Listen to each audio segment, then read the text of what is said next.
खबरों। सीएम योगी का गोरखपुर दौरे का तीसरा दिन आज सीएम ने जनता दरबार लगाकर लोगों की सुनी समस्याएं।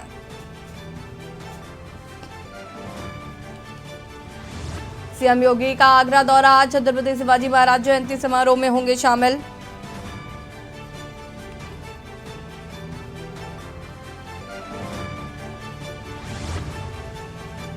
बीजेपी प्रदेश अध्यक्ष भूपेंद्र चौधरी का बिजनौर दौरा आज बिजनौर में विभिन्न कार्यक्रमों में शामिल होंगे भूपेंद्र चौधरी।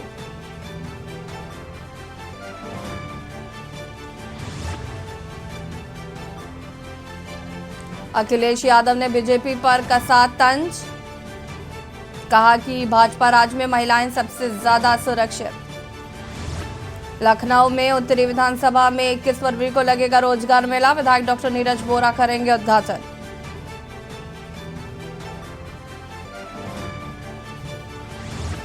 निकात अंसारी के से चली 8 घंटे पूछताछ, उसके चालक से भी 8 घंटे पूछताछ। एसआईटी और एसटीएफ टीमों ने की पूछताछ, विदेशी नंबरों के संबंध में भी पूछताछ हुई है। आप देख रहे हैं के न्यूज, खबरों का सारथी। नमस्कार, खबर उत्तर प्रदेश में आप सभी का स्वागत है। मैं हूं आपके साथ यशी शुक्ला। रुक करेंगे खबरों का। लखनऊ से खबर आपको बता देते हैं, जहां पर आईएएस आंजनेय सिंह का यूपी में फिर बढ़ा प्रतिनियुक्ति कार्यकाल। आईएएस आंजनेय सिंह ने दी थी आजम खान के खिलाफ ने कार्रवाई की थी। यूपी में 1 वर्ष के लिए फिर बढ़ा आईएएस आंजनेय सिंह कार्यकाल। सिक्किम कैडर के आईएएस है।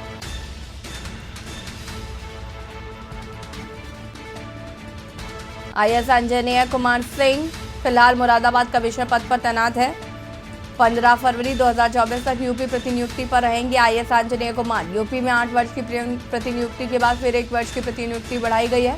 सपा सरकार में यूपी प्रतिनियुक्ति पर आए थे आईएएस आंजनेय।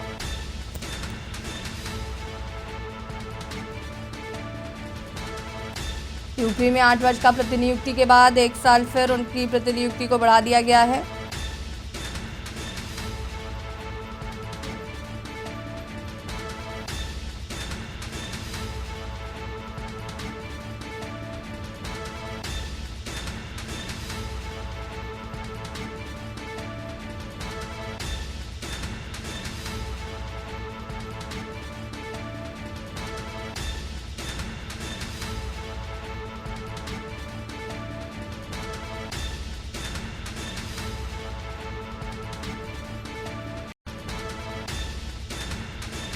पंद्रह फरवरी 2024 तक यूपी प्रतिनियुक्ति पर रहेंगे आईएएस आंजनेय कुमार।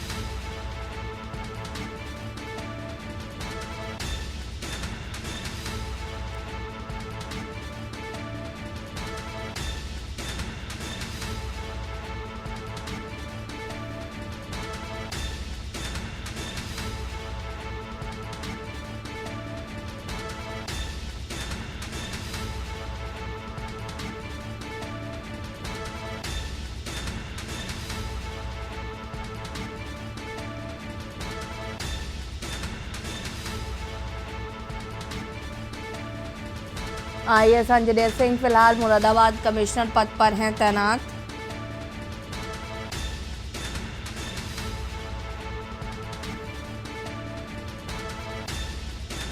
यूपी में 8 वर्ष का प्रतिनियुक्ति के बाद फिर 1 वर्ष की प्रतिनियुक्ति बढ़ाई गई है। डिप्टी सीएम ब्रजेश पाठक का बरेली दौरा है। आज आपको बता दें कि करीब 12:30 बजे एयरपोर्ट पहुंचेंगे डिप्टी सीएम। दोपहर 12:40 पर एक कार्यक्रम में लेंगे हिस्सा। 300 बेड मल्टी स्पेशलिटी हॉस्पिटल का करेंगे निरीक्षण। 50 टीबी रोगियों को गोद लिया जाने का कार्यक्रम। शाम 3 बजे बरेली से लखनऊ के लिए होंगे रवाना। डिप्टी सीएम ब्रजेश पाठक का बरेली दौरा। दोपहर 12:40 पर कार्यक्रम में लेंगे हिस्सा।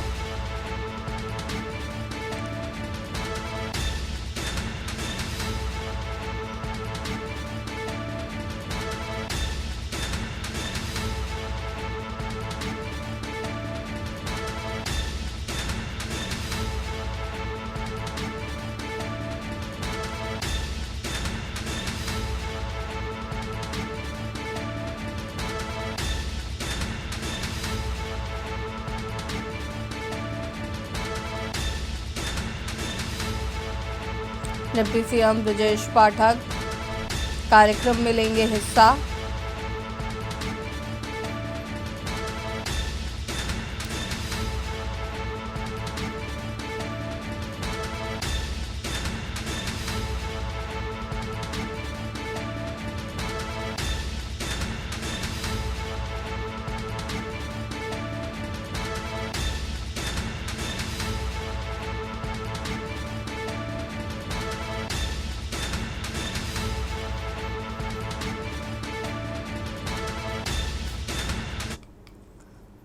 रामनगरी अयोध्या में बाबा भोलेनाथ की बारात बहुत धूमधाम से निकाली गई। गाजे बाजे डीजे के साथ बारात निकाली गई। अयोध्या वासियों तथा श्रद्धालुओं का जनसैलाब व्याप्त था।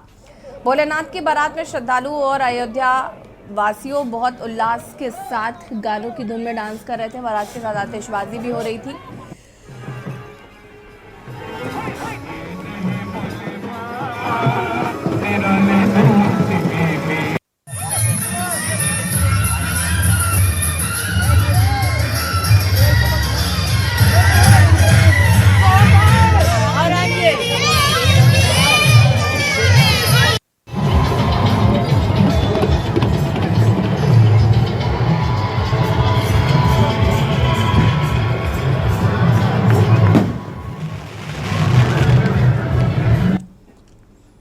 खबर जौनपुर से है, जहां पर पवारा थाना क्षेत्र के टोल प्लाजा के पास से प्रयागराज की ओर जा रही एक कार में अचानक आग लग गई। किसी तरह चालक ने कार को रोका और उसमें सवार सभी लोग अपनी जान बचाकर निकलकर भागे। जब तक लोग कार में लगी आग पर काबू पाते, कार जलकर खाक हो गई। घंटों की मशक्कत के बाद आग पर काबू पाया गया। सूचना पर मौके पर पहुंची पुलिस फिलहाल जांच पड़ताल में जुट गए हैं।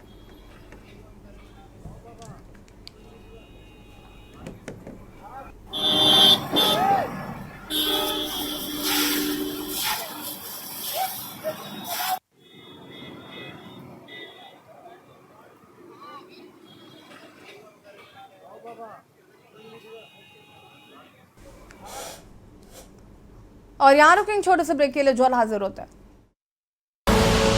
आप देख रहे हैं के न्यूज, खबरों का सारथी। खबरों का सारथी का स्वागत है। खबर जौनपुर से है, जहां पर सिकरारा थाना क्षेत्र के गोनापार बाजार में अज्ञात बदमाशों ने एक युवक के घर में बुलाकर लोहे की रॉड से हमला करने की बुरी तरह से जख्मी कर दिया। भरे बाजार में हुई मारपीट से अफरा तफरी मच गई। घायल को जिला अस्पताल लाया गया। उसकी हालत नाजुक देखते हुए वाराणसी रेफर कर दिया गया है। सूचना मिलते ही स्थानीय समेत सीओ सदर मौके पर पहुंचकर जांच पड़ताल और आरोपियों की तलाश में जुट गए हैं।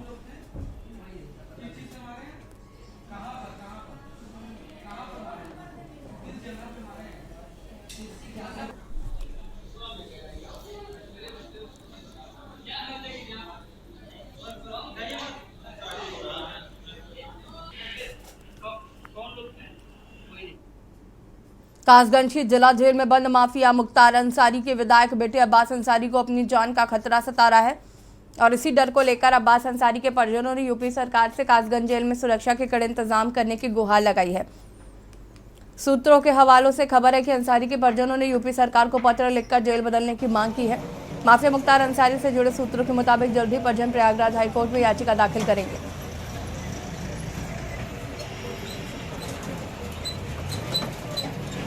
व्यक्ति का अंदर प्रवेश ना हो, उसी समय में उम्मीद दिखाई जा रही के बीच में ही सुरक्षा कारणों की वजह से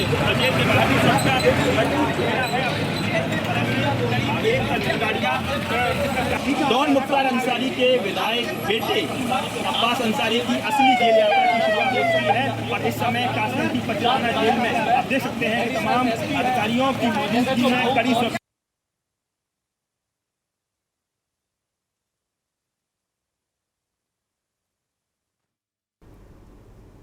अलीगढ़ के थाना अकरबाबाद क्षेत्र के अंतर्गत NH 91 का है ये मामला, जहां पिता के साथ बाजार जा रहे फौजी की सड़क हादसे में मृत्यु हो गई। वहीं उनके पिता गंभीर रूप से घायल हो गए। घटना के बाद मौके पर पहुंची इलाका पुलिस ने मृतक के शव को पोस्टमार्टम के लिए भेज दिया है। वहीं घायल पिता को उपचार हेतु जिला अस्पताल भेजा गया है, जहां हालत गंभीर होने के चलते डॉक्टरों ने प्राथमिक उपचार देने के बाद JN मेडिकल कॉलेज के लिए रेफर कर दिया।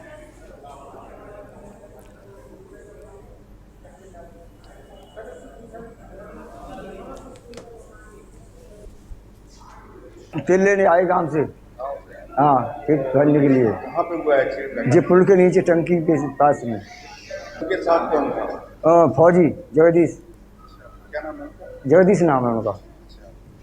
तो मतलब किस वाहन ने मारा है, कैसे मोटरसाइकिल ने। मार के फरार हुई?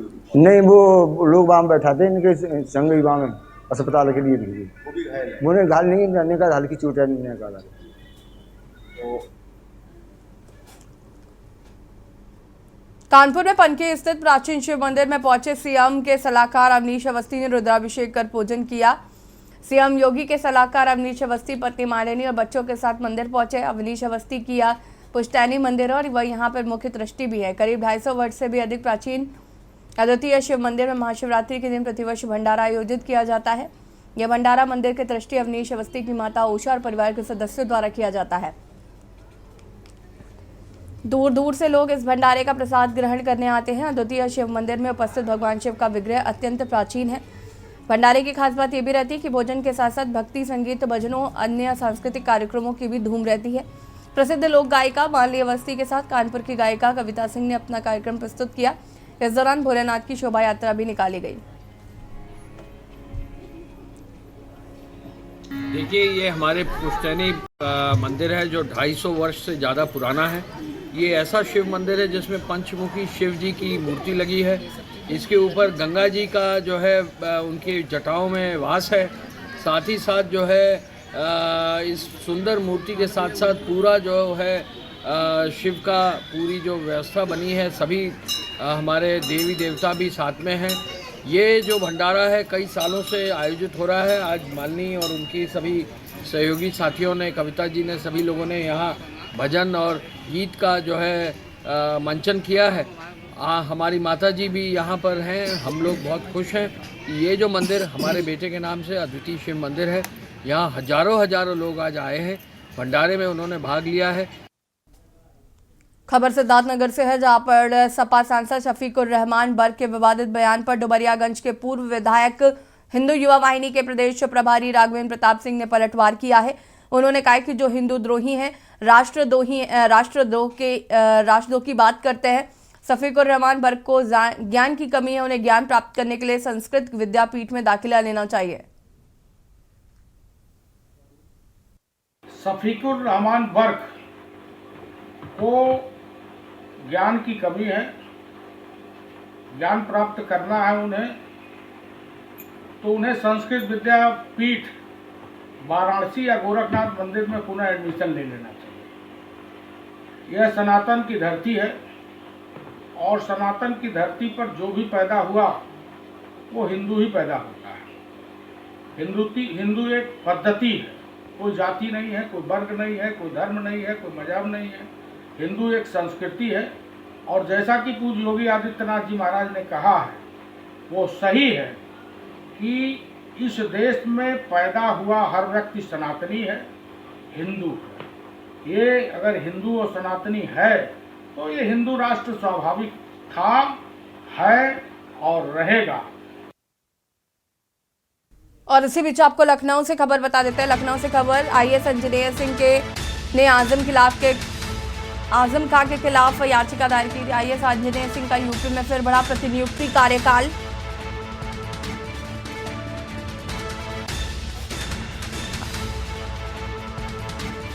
यूपी में 1 वर्ष के लिए फिर बढ़ा आईएएस इंजीनियर सिंह का कार्यकाल।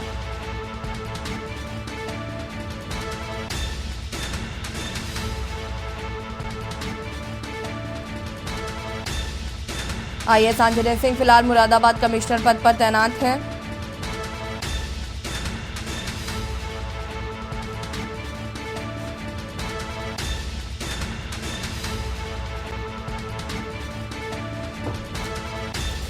और इसी खबर पर हमारे साथ सलाहकार संपादक केवक जी जुड़ चुके हैं। केवक जी, क्या कुछ जानकारी है? आईएएस इंजीनियर सिंह का प्रतिनियुक्ति कार्यकाल जो है उसे बढ़ाया गया है। देखिए, उत्तर प्रदेश के मुरादाबाद में जब ये डीएम थे तो उन्होंने, इनका झगड़ा आजम खां से हुआ था। उसी समय बीजेपी के करीब आ गए थे। ये सामान्य प्रॉपर्टी रही, कोई भी आईएएस अफसर दूसरी कैडर से, एक कैडर से दूसरे कैडर में जाता है तो उसकी मैक्सिमम जो लिमिट जिसको अधिकतम सीमा होती 5 वर्ष की जाती है, जी। उसके बाद अपने मूल कैडर में जाना होता है। क्योंकि ये उत्तर प्रदेश के मूल निवासी भी हैं, उनको कैडर सिक्किम मिला हुआ 205 बैच के 2005 बैच के IAS अधिकारी हैं। इन्हें 5 साल के लिए यूपी भेजा गया था, लेकिन अब इनका 8 साल पूरे हो गए हैं। ये 1 साल और जोड़ लें तो 8 साल इनके पूरे हो जाएंगे। तो अब जो इनका आदेश आपने देखा होगा जो स्क्रीन पे चल रहा होगा, उसमें साफ साफ लिखा है कि नियमों को शिथिल करते हुए, क्योंकि पहली बार ऐसा कि प्रधानमंत्री तो सीधे कार्यालय को पत्र DO-PTO के प्रधानमंत्री कार्यालय को सीधे योगी ने पत्र लिख करके इनको यहाँ उत्तर प्रदेश में मुरादाबाद के कमिश्नर के पद पर बनाए जाने की बात कही थी। तो यह ऐतिहासिक घटना उत्तर प्रदेश की ब्यूरोक्रेसी के लिए, ब्यूरोक्रेसी भी इसको बड़ी चटकारे लगा के इस खबर को पढ़ा भी जा रहा है, सुना भी जा रहा है और इस पर चर्चाएं भी हो रही है। तो ये इनको 8 साल का पहला ब्यूरोक्रेसी में पहला अवसर किसी एक व्यक्ति को 8 साल के लगातार शब्द इस्तेमाल को लगातार किसी को 8 साल का प्रतिनिधित्व पे भेजा गया है। जी बिल्कुल, केवल जी बने रहिए हमारे साथ, आपसे और भी अपडेट हम यहाँ पर लेंगे। इस जानकारी के लिए आपका बहुत बहुत शुक्रिया। और बता दें आपको कि IAS अंजनेय सिंह का यूपी में फिर बढ़ा प्रतिनियुक्ति कार्यकाल।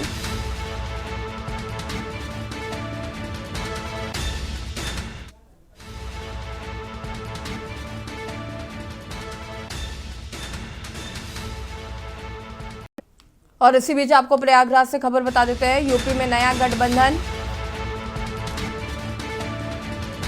लोकसभा 2024 के चुनाव से पहले गठबंधन बनाएगी कांग्रेस।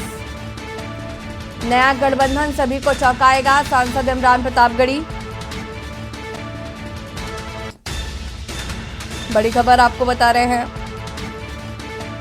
भारत जोड़ो यात्रा में यूपी के कई क्षेत्रीय दलों का मिला है समर्थन।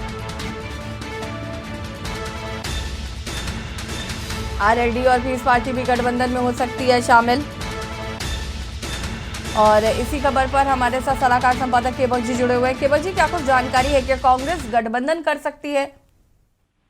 देखिए, इरफान प्रतापगढ़ी का की तरफ से ये जानकारी दी गई है कि वो विचार कर रहे हैं कि सपा, बसपा और लोकदल, राष्ट्रीय लोकदल, इन लोगों से मिलकर गठबंधन तैयार कर 2024 की तैयारी में जुट गए हैं। और माना जा रहा है कि इरफान प्रतापगढ़ी की बात माने तो उनका कहना यह है कि सपा, बसपा और राष्ट्रीय लोकदल को मिला के नया ये जो है गठबंधन तैयार करेंगे। इसके लिए प्रमुख नेताओं से उनकी बात भी चल रही है और कुछ क्षेत्रीय दलों ने उनकी भारत जोड़ो यात्रा में भी इरफान सोलंकी के अनुसार इनको सहयोग किया था।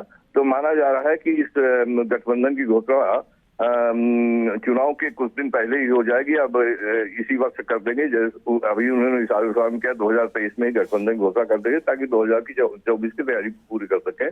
नया गठबंधन कितना सफल होगा ये तो आगे वाला समय बताएगा। नए गठबंधन में कौन कौन सी पार्टियां हो सकती हैं, इसको लेकर के बख्शी क्या जानकारी है? नहीं, इसके लिए मैंने बोला कि बसपा होगी, सपा होगी और संभव है कि बख्शी की जिस तरीके से हमने देखा भारत जोड़ो यात्रा में भी बसपा का कुछ खास रुझान नजर नहीं आया, समाजवादी पार्टी का भी इतना कुछ खास हमने देखा नहीं कि वो भारत जोड़ो यात्रा में उनकी कोई सम्मिलितता रही हो। तो ऐसे में क्या लगता है कि गठबंधन हो पाएगा? और अगर हो भी जाता है तो क्या ये फायदेमंद साबित होगा? क्योंकि देखिए, कांग्रेस और सपा का जो गठबंधन था वो हमने इससे पहले जब एक बार विधानसभा चुनाव हुए थे तब देखा था और काफी बुरी तरीके से समाजवादी पार्टी हारी थी। तो ऐसे में ये गठबंधन कितने सफल होंगे ये भी देखना होगा।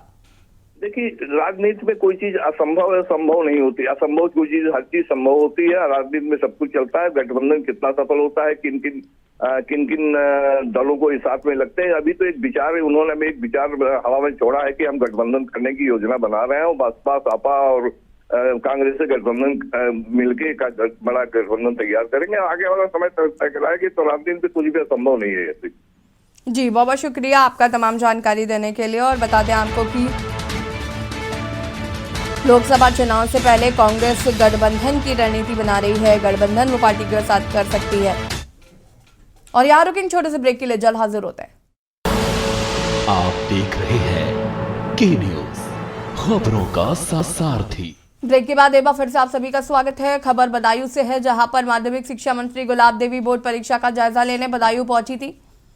इस दौरान उन्होंने परीक्षा केंद्रों का निरीक्षण किया और प्रेस वार्ता भी की। माध्यमिक शिक्षा मंत्री गुलाब देवी ने बदायूं पहुंचकर धर्म सिंह सैनी का घोटाला सामने आने पर कहा कि बीजेपी ईमानदारी से काम कर रही है, तभी तो घोटाला सामने आया है, कोई भी कार्रवाई से बच नहीं पाएगा।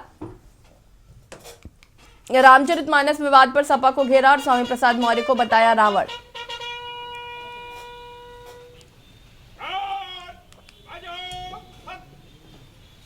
एक मंत्री 2019 में रहे थे। वो बहुत ही समग्र बजट है, कल्याणकारी बजट है और सबके हित का बजट है। इसमें वर्तमान में 5 लाख की आय वालों को कोई भी आय कर नहीं देना पड़ता था, जो अब 7 लाख तक की आय वालों को कोई कर नहीं देना पड़ेगा। 5 से 7 कर दिया गया है। दूसरा है जनजातीय समूह की सामाजिक आर्थिक स्थिति में सुधार के लिए पीएम पीवीजीटी विकास मिशन शुरू किया जाएगा। खबर रायबरेली से है, जहां पर राज्य मंत्री महिला कल्याण एवं बाल विकास एवं पुष्टाहार प्रभारी मंत्री रायबरेली के आगमन के दौरान देखने को मिला हाई वोल्टेज ड्रामा। जहां पर पहुंचे किसान नेता ने मंत्री से मिलकर स्वास्थ्य विभाग में व्यापक भ्रष्टाचार के लिए अवगत कराने पर प्रशासन के द्वारा उसको खींचकर बाहर किया, जिस पर नाराज किसान नेता रमेश बहादुर सिंह द्वारा देखने को मिला हाई वोल्टेज ड्रामा। प्रशासन की मौजूदगी में चलता रहा हाई वोल्टेज ड्रामा। वहीं किसान नेता स्वास्थ्य विभाग में फैले व्यापक भ्रष्टाचार की पोल खोलते हुए मीडिया से रूबरू होते हुए बताते हैं कि स्वास्थ्य विभाग में भ्रष्टाचार कितना चरम पर है। पेज नंबर को चोर बहुत ऐसा है कि इस समय जिले में 2-3 विभाग ऐसे हैं जिनमें भयंकरतम भ्रष्टाचार व्याप्त है। डीएम मैडम से मैंने कई बार शिकायत की, डीएम साहब ने कार्रवाई की, लेकिन डीएम साहब की कोई सुनता नहीं। स्थितियां ये हैं, आपको बता दें कि सीएमओ महाभ्रष्ट है, जिसके खिलाफ मेरे पास सारे सबूत हैं। उस 50 लाख की दवाएं जलाई गई लालगंज हॉस्पिटल में, उनको यहाँ कर दिया, आज तक कोई कार्रवाई नहीं की गई। 26 दिसंबर को जब मैंने हमारे धरने पर 5000 लोग इकट्ठा हुए राजघाट पर, तब इन्होंने एक 4th क्लास कर्मचारी को निलंबित किया। अगर कार्यवाही करनी थी तो पहले कर देते, इसका मतलब घसर पसर कर रहे हैं। खबर आगरा से है, जहां पर एक ही साइड से आ रही 2 कारें आपस में टकरा गई। वहीं इस घटना से लोगों में हड़कंप मच गया। लोगों ने कार सवारों को बाहर निकाला। आपको बता दें कि गनीमत रही कि इस घटना में किसी को चोट नहीं आई है। घटना थाना सिकंदरा चौराहे के पास की बताई जा रही।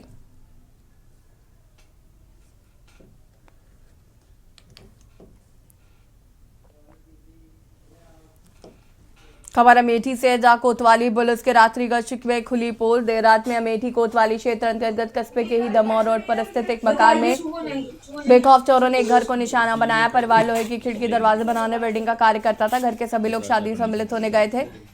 गृह स्वामी आनंद कुमार ने बताया कि रात्रि लगभग 12 बजे वो घर पर आए तो चेक करके गए, तब सब कुछ ठीक था। जैसे ही लोग सुबह 4 बजे पुनः घर पहुंचे तो हालत देखा तो पैरों के नीचे जमीन खिसक गई और होश उड़ गए। सूचना पर स्थानीय पुलिस पहुंची है और जांच पड़ताल कर रही है।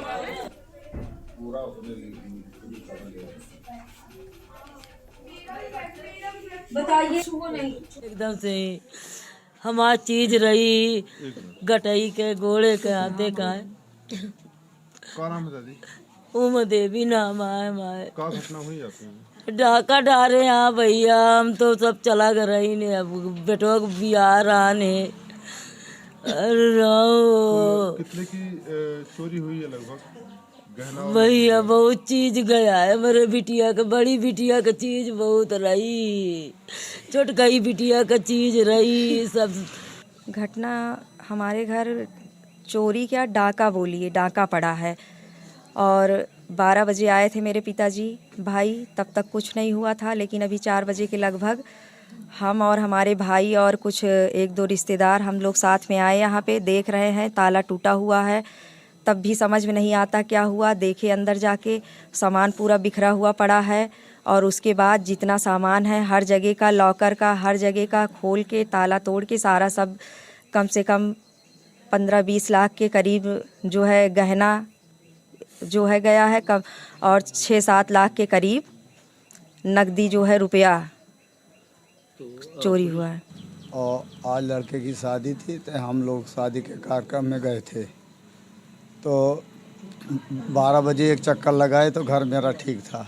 12 बजे के बाद जब हम लोग 4-4:30 बजे आए तो देखे घर का ताला हमारा टूटा पड़ा था और सारा बच्चों का जितने रिश्तेदार थे सारे का गहना चला गया और नगद पैसे 4-5 लाख रुपए नगद पैसे थे। मेरे भाई का था, बेटी का पैसा था। बुलेटिन में इतना ही। देखते रहिए के न्यूज़ इंडिया। नमस्कार।